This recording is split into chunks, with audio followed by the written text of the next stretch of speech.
Encore une émission dont il convient de parler, celle que Thomas Leridé de Vivacité a consacrée à Karine-Laure Desguin, l'auteur Carolo de Rue Baraka et Les enfants du Grand Jardin.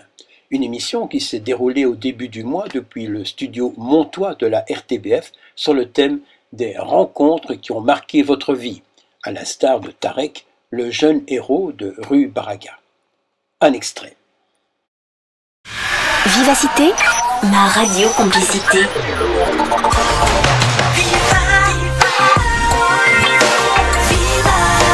Vivacité. La vie du bon côté sur Vivacité. Bonjour à toutes, bonjour à tous. Présentation ce mercredi d'un joli roman où Karine-Laure Desguin vous offre sa recette du bonheur à travers la rencontre entre trois personnages. Un jeune glandeur bon à rien à la dérive, un vieux peintre psychologue et une péripatéticienne montmartroise arrachée au trottoir et reconvertie dans l'art culinaire. Rue Baraka, c'est le titre de ce livre et c'est aussi et surtout le récit d'une prise de conscience salutaire et d'une métamorphose fulgurante, celle du jeune Tarek qui ressort ébloui et transformé par sa providentielle rencontre. Et c'est justement ce qui va nous intéresser cet après-midi. On va vous faire parler aujourd'hui de ces rencontres providentielles qui vous arrivent comme ça au détour d'une rue, d'un moment vécu. Une rencontre a-t-elle déjà changé votre vie, comme on le verra dans ce livre pour le personnage de Tarek? Qu'avez-vous fait de certaines de vos rencontres passées? L'une ou l'autre rencontre vous a-t-elle fait comprendre la force des évidences? Comment avez-vous réagi? Quel a été le cheminement, le processus de réflexion que vous avez mené? Un process qui vous a peut-être emmené au plus profond de vous-même, une réflexion qui vous a révélé à vous-même. Bonjour Karine-Laure. Oui, bonjour Thomas, bonjour à tous les auditeurs et j'ai hâte d'écouter les belles rencontres d'aujourd'hui. Eh ben voilà, comme ça c'est posé, c'est parfait. Vous êtes l'auteur de cet ouvrage Rue Baraka. Je le disais tout à l'heure, c'est un peu votre vision du bonheur que vous nous exposez à travers ce roman, ou la vision du bonheur? C'est plutôt la vision du bonheur, mais bon, moi je ne veux imposer rien à personne, donc le lecteur lit le livre et puis il prend sa petite dose de ce qui l'intéresse, quoi. Voilà. On picore comme ça à travers les différents personnages. Et puis chacun son degré de lecture, donc voilà, c'est libre.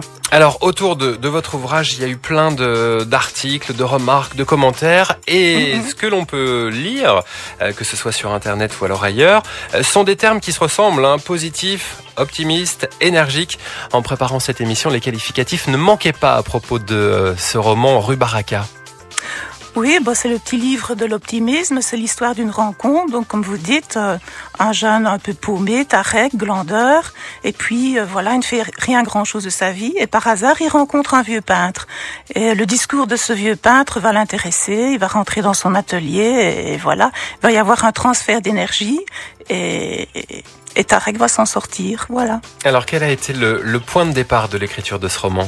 Le point de départ disons que la littérature et moi, c'est déjà une grande aventure. Toute petite, j'avais envie d'écrire.